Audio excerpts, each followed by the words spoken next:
லலிதா, உங்க மாமியார் சங்கரனை என்கிட்ட ஒப்படைக்கும் போது கூடவே இந்த பொட்டியையும் கொடுத்தாங்க. இந்த அம்மா வரப்போற மருமகளுக்கு கடைசி நேரத்துல என் அண்ணி எழுதின கடிதம். படிமா.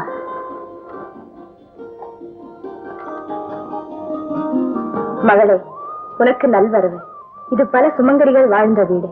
இங்கே நீயும் நெடுங்கால சுமங்கலியாக வாழ்வாய். என் மகனும் நீயும் லட்சிய தம்பதிகளாக விளங்குங்க. உங்களுக்கு பிறக்கும் முதல் குழந்தைக்கு பாட்டியின் நினைவாக இந்த சங்கிலியை அணிவித்து மகிழுங்க. உன் அத்தை பார்வதி அம்மாள்.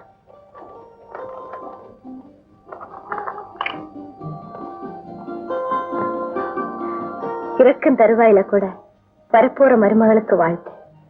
பிறக்க போகும் சந்ததிகள் மேல சிந்தனை. அதுதான்மா குடும்ப பெண்களுடைய அழகு. தனக்காக வாழ்றது மிருக வாழ்க்கை, குடும்பத்துக்காக வாழ்றதுதான் மனித வாழ்க்கை. சரி சரி, ட்ரெயினுக்கு நேரம் ஆயிடுச்சு, புறப்படுங்க. அம்மா, நீங்களும் எங்க கூட வாங்க. நல்ல பொண்ணுமா நீ. நீங்க கோயிலுக்கு போறதுன்னா நான் கூட வரலாம். நீங்க போறது தேன் நிலவுக்கு. சந்தோஷமா போயிட்டு வாங்க. சங்கரா, லலிதாவை நல்லா கவனிச்சுக்கப்பா. தங்கச்சி, இந்த சீட்டை அம்மா கொடுத்துட்டு வர சொன்னாங்க. நான் வர்றேம்மா. காபி சாப்பிட்டு போலாமேப்பா. பங்களாவில நிறைய வேலை இருக்கு. இன்னும் ஒரு சமயம் வரும்போது சாப்பிடுறேம்மா. நான் வர்றேம்மா. அம்மா, டெல்லியில எனக்கு ஒரு ஒண்ணு விட்ட மாமா இருக்காங்க. அவரும் மாமி இங்க வந்திருக்காங்களா? அவங்கள பாக்குறதுக்காக என்னையும் அவரையும் அம்மா சாயந்தரம் வர சொல்லிருக்காங்க. போயிட்டு வாங்கம்மா. அப்படியே அவங்கள நம்ம வீட்டுக்கு ஒரு நாளைக்கு விருந்துக்கு வர சொல்லிட்டு வாமா.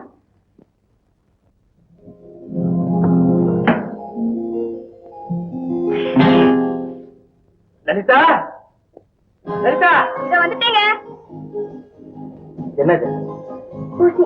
சாரி. சரி சரி, ரொம்ப நல்லா. இல்லங்க, சாயந்தரம் காலேஜ்ல இருந்து எப்ப வருவீங்க? என்ன ஒரு 7:30 மணிக்கு வருவேன். ஐயோ, அதெல்லாம் ஐயா தனியா இருக்கும்போது சரி, இப்ப நடக்காது. சரிம்மா, உத்தரவு போடுங்க. எப்ப வர சொல்றீங்களோ அப்ப வர்றேன். இது இதாங்க, இது. ஓ, தேங்க்யூ. கிளாஸ் எப்ப முடியும்? சின்ன ஒரு 5 மணிக்கு முடியும். அப்போ half an hour travelling time. 5:30 மணிக்கு எல்லாம் ப்ரொஃபசர் இங்க இருக்கணும். நான் அப்பவே சொன்னேனே, அம்மா உத்தரவு போடுங்க, வந்துடுறேன்னு. கோட்டை மாட்டு வரட்டுமா கண்ணு? இப்ப இத படிங்க. என்னது? அன்புள்ள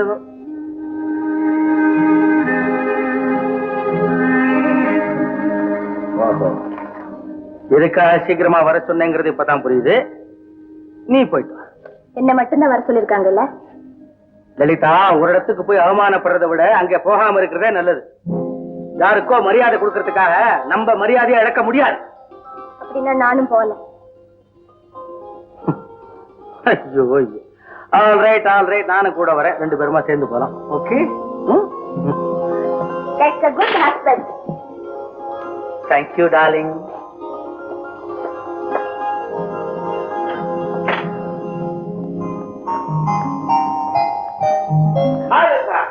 வாமா. மாப்ள, இது எங்க அண்ணா, இது எங்க அண்ணி. என் பொண்ணு மாப்பிள்ளை லண்டன்ல இருக்காங்க. அவங்க கூட கொஞ்ச நாள் தங்கிட்டு இருந்தேன். அதனாலதான் உங்க கல்யாணம் கூட என்னால வர முடியும். ஹஸ்பண்ட் ரொம்ப நல்லா இருக்காருமா. நான் லக்கி கேர்ள். எல்லாம் உங்க ஆசீர்வாதம். உட்காரு. மிஸ்டர் சங்கர், இப்பதான் உங்க மாமியார் சொன்னாங்க லண்டன்ல உங்களுக்கு ஒரு பிசினஸ் இருக்குதா. நாங்க லண்டன்ல இருக்கும்போது இந்த விஷயம் தெரிஞ்சிருந்தா நேரா உங்க கம்பெனிக்கே போய் பார்த்திருப்போம். ஆமா, அங்க என்ன பிசினஸ்? அது அண்ணா, மாப்பிளைக்கு அவர் சொந்த விஷயத்தை பத்தி யார் கேட்டாலும் பிடிக்காது. இந்த வே யூ ஆர் கரெக்ட். முதல் சந்திப்பிலேயே உங்களை நான் அப்படி கேட்ட தப்பு. மிஸ்டர் சங்கர், லட்சக்கணக்கில் உங்களுக்கு பணம் இருக்கு. இந்த ப்ரொஃபசர் வேலையை விடாம இருக்கீங்களே, நான் ரொம்ப அப்ரிஷியேட் பண்ணேன். பணக்காரங்க வேலைக்கு போக மாட்டாங்க. சில பேர் வேலை கிடைச்சி பணம் கிடைச்சதுக்கு அப்புறம் வேலையை விட்டுருவாங்க. அப்படி இல்லை நீங்க. ஐ அட்மைர். நீங்களே பேசிட்டு இருந்தா எப்படி? சாரி, மை வைஃப் நிறைய நாவல் படிப்பா. டெல்லியில தமிழ் நாவலே கிடைக்கிறது இல்ல. உங்க மாமியார் சொன்னாங்க, நீங்க ஏதோ ஒரு தமிழ் புத்தகம் எழுதிருக்கீங்க, அதுக்கு தங்க மெடல் கிடைச்சிருக்குன்னு. அது என்ன புத்தகம்? தங்க மெடலா? புத்தகமா? அண்ணி, ஒரு புத்தகம் 2 புத்தகமா இருந்தா ஞாபகம் வச்சுக்கலாம். இவங்கதான் மாசத்துக்கு ஒரு புத்தகம் எழுதுறாங்களே, அதெல்லாம் படிக்கிறவங்களுக்கு தான் ஞாபகம் இருக்கும். இவங்க எழுதினோடனே மறந்துடுவாங்க. That means you are a great writer. Meenakshi, லண்டன்ல இருக்கிறப்ப அகாதா கிறிஸ்டின்னு ஒரு பெரிய நாவலாசிரியர் சந்திச்சேன். அப்ப அவங்க எழுதுற நாவலை பத்தி அவங்க கிட்ட நான் பேசிக்கிட்டு இருந்தேன்.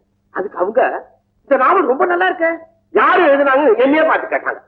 அந்த மாதிரி நம்ம சங்கர் போல இருக்கு. எனக்கு நேரமா இருக்கு, புறப்படணும். இப்பதான் வந்தீங்க, அதுக்குள்ள போறீங்கிறீங்களே. உனக்கு கொஞ்சமா மூளை இருக்கா? பெரிய லட்சாதிபதி, பெரிய நாவலாசிரியர், மாணவர் சேவைக்காக உழைக்கும் ப்ரொஃபசர், இதுக்கெல்லாம் ஏது டைம்? சங்கர், டெல்லிக்கு வந்தா என் வீட்டுல தான் நீங்க தங்கணும், இங்கிலாந்துக்கு போனா என் பொண்ணு வீட்டுல தான் நீங்க தங்கணும். இந்தாங்க அட்ரஸ். தேங்க்யூ. ஆமா, உங்க போன் நம்பர் என்ன? எனக்கு போன் கிடையாது. என்னது, டெலிபோன் கிடையாதா? என்னடா அது? அவரே நம்மளதான் நினைச்சிட்டீங்களா? அவருக்கு இருக்கிற பேருக்கும் புகழுக்கும் அவங்க வீட்டுல டெலிபோன் இருந்தா என்ன ஆறுது? ஜனங்க ஒரு நிமிஷம் சும்மா இருக்க விடுவாங்களா? அட பாவமே, பெரிய மனுஷங்களுக்கு இந்த மாதிரி ஒரு சொல்லையா? நான் போயிட்டு வரேன். அம்மா, நானும் போறேன். நீ இருந்துட்டு வாமா. இல்ல, நானும் போறேன்.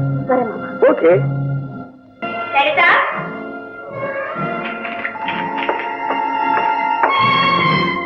எங்க அம்மா நினைக்கிறேன். என்னங்க, அவங்க போற வரைக்கும் உங்க கோபத்தை கொஞ்சம் ஒதுக்கி வைங்களேன் பிளீஸ். ஒரு நாகரிகத்துக்காக.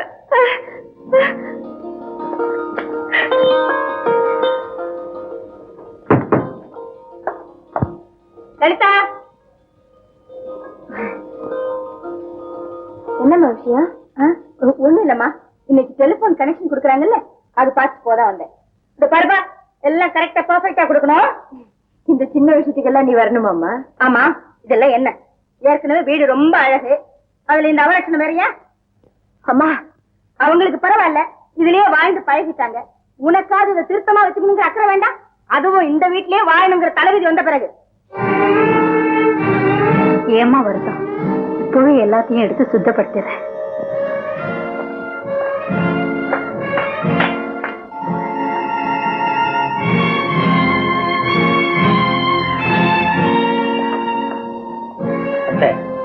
எதையும் எடுக்க வேண்டாம், அது இருக்கிற இடத்துல இருக்கட்டும். ஏமா, அந்த டெலிபோன் அங்க வச்சு உனக்கு சௌகரியமா இருக்காது? நீ செய்யறது ஒண்ணுமே எனக்கு பிடிக்கலம்மா. என்னென்னமோ பேசுறியே, அவங்க மனசு புண்படாதா? அவங்க நான் யாரு? அந்த அத்தையா? அவ இங்க இருக்கிறதே தண்டம், அவ நம்மளை கண்டு பயப்படணும், நீயே அவளை கண்டு பயப்படுற? உங்களை அப்படி எல்லாம் சொல்லாதம்மா. அவங்க மனசு புண்படும், நீ கஷ்டப்படுறியே. இந்த வீட்டுல நீ வாழ்றத பார்த்தா உன்னை பெற்றவனா என் மனசு புண்படாது? அம்மா, வாழ்க்கை வாழ்ற இடத்துல இல்லம்மா, வாழ்ற முறையில தான் இருக்கு. என் வாழ்க்கையில உனக்கு நிறைய அக்கறை இருக்கு, ஆனா அதுக்காக நீ எடுத்துக்கிற முயற்சி, அதை வெளிப்படுத்துற முறை எல்லாமே என் வாழ்க்கையை வளப்படுத்துறதா இல்ல, கிடைக்கத்தான் உதவி செய்யுமா? என்ன என்ன என்ன என்ன உன்னை கஷ்டப்படுத்துறாங்களா? படுத்துவாங்க. ஏன் படுத்த மாட்டாங்க?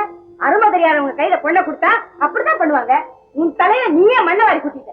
இரு, நானே மாப்பிள்ளைய கேட்கிறேன்.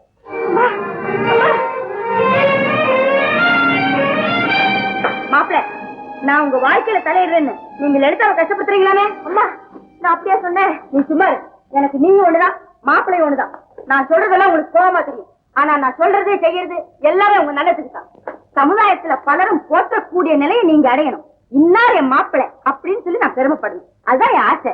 அது மட்டும் இல்ல, உங்க அத்தை இன்னும் எத்தனை நாளைக்கு இந்த குடும்ப பொறுப்பை தாங்கி போறாங்க? பழைய காலத்து மனுஷி, புது சமுதாயத்தினுடைய தேவையெல்லாம் நம்ம லலிதாவுக்கு தான் தெரியும்.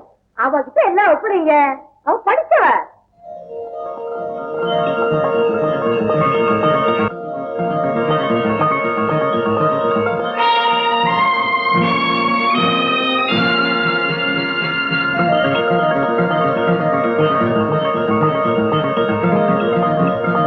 மாப்பிள்ள, வர 20ஆம் தேதி எங்க வீட்டுல ஒரு பெரிய விசேஷம். லலிதா அப்பா அம்மாவுக்கு கல்யாணம் ஆகி அன்னைக்கு 25 வருஷம் பூர்த்தி ஆகுது. நீங்க லலிதாவை கூப்பிட்டு சாயங்காலம் 4 மணிக்கு அவசியம் வரணும். இத எங்க அத்தை கிட்ட சொல்லுங்க, அவங்கதான் இந்த வீட்டுக்கு பெரியவர்.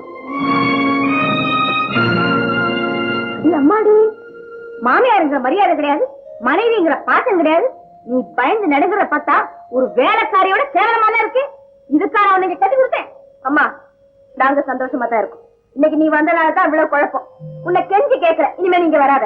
என்னைய வர வேண்டாம்னு சொல்றேன். நான் உன்னை பெத்தவடி, பெத்தவ. அதனாலதான் சொல்றேன், எனக்காக எத்தனையோ தியாகங்களை நீ இதுவரைக்கும் செஞ்சிருக்க. கூடவே இந்த ஒரு தியாகம் செய்ய உனக்கு கஷ்டமா இருக்காது. என்ன நீ பெற்றிருக்கலாமா, ஆனா என் வாழ்க்கை இவங்க கையில தான் இருக்கு. தயவு செஞ்சு எங்க விஷயத்துல நீ தலையிடாது.